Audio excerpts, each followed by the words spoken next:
Hello, আসসালামু আলাইকুম। গোলতিবার channel থেকে আরও একটি প্রোডাক্ট নিলাম। চলুন দেখে আসি এটার ভিতরে কি আছে। সেই প্রথম আমলের মার্সিডিজ ব্র্যান্ড, অনেক ভালো কোয়ালিটির সিলিং শট, আপনারাও নিতে পারেন। আমি একটা নিয়েছি ভাইয়ের কাছ থেকে। অনেক দিন থেকে এই প্রোডাক্টটা আমি নেই, অনেক দিন থেকে আমি প্রোডাক্ট নিই।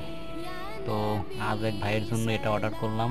অনেক ভালো প্রোডাক্ট, হালকার মধ্যে এটি হাতের সাথে খুব মানিয়ে নেওয়া যায়। সুতরাং আপনারাও অর্ডার দিতে পারেন এবং খুব দ্রুত পণ্য পৌঁছে দেওয়াই হলো গোলতিবার চ্যানেলের কাজ। তো সবাই ভালো থাকবেন, ধন্যবাদ।